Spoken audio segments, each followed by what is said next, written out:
He found himself adrift in a sea of canvas. The air was thick and hot, heavy with the scent of dust and sweat. He didn't know where he was or how he got there. Disoriented, he looked around, his heart pounding in his chest. A vast, opulent tent loomed over him, its fabric rippling gently in the breeze.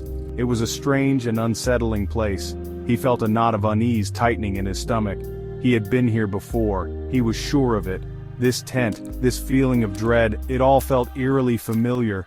Like a recurring nightmare he couldn't shake off.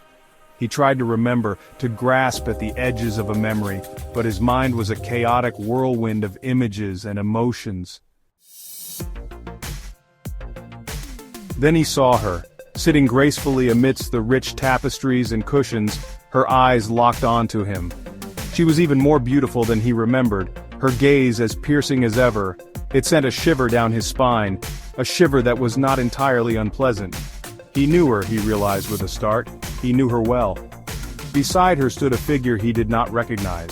Tall and imposing, the stranger exuded an aura of quiet power.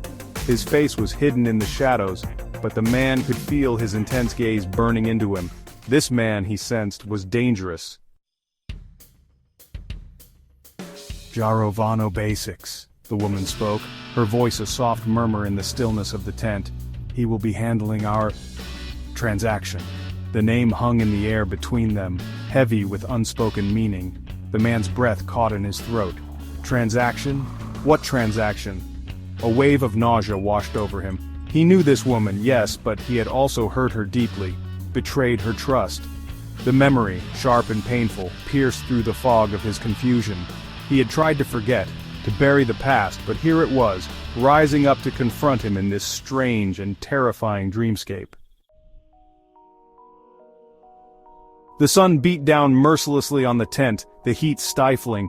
It felt like an oppressive weight pressing down on him, mirroring the guilt crushing his insides. Each bead of sweat that trickled down his temple felt like a drop of molten lead, branding him with his transgression. He felt exposed, vulnerable. He had to get out of this tent, escape this suffocating atmosphere, but his feet felt rooted to the spot. Fear, cold and paralyzing, had him in its grip.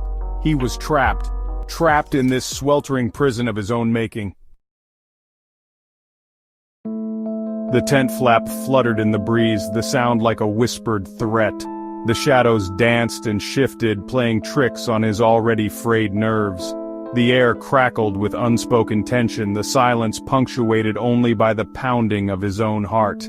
He stole a glance at the woman. She hadn't moved, her expression unreadable. But her silence spoke volumes. It was the silence of accusation, of judgment. He couldn't bear to look at her, couldn't bear to face the consequences of his actions. Section 6, The Shadow of Doubt. And then there was Jarovano Basics.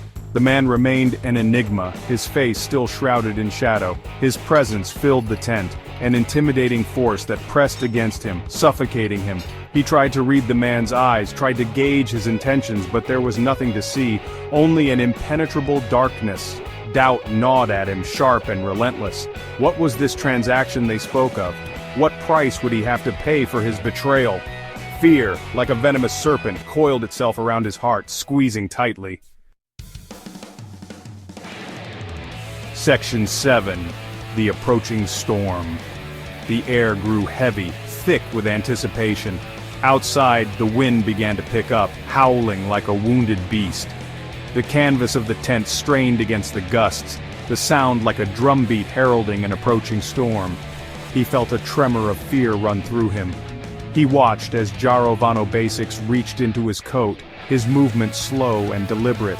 The man's hand emerged from the folds of fabric, clutching something small and dark. He couldn't make out what it was, but his instincts screamed at him to run. Section 8, A Transaction of Fear. With a sinking heart, he realized that this was no ordinary transaction. This was a reckoning. He was trapped in a nightmare, forced to confront the consequences of his actions. The weight of his betrayal pressed down on him, suffocating him. His legs felt like lead, his throat dry and constricted. He wanted to speak, to apologize, to beg for forgiveness, but no words came out. He was paralyzed by fear, by the certainty that something terrible was about to happen. Section 9. Lost in the desert of regret. The woman's eyes held his, her gaze unwavering. In them, he saw a lifetime of pain, of betrayal reflected back at him, and in that moment he understood. He understood the depth of his transgression, the irreparable damage he had caused. He was lost in a desert of his own making, the scorching sun of his guilt beating down on him. The dream was a cruel mirror, reflecting the ugliness of his actions, leaving him with nothing but the bitter taste of regret.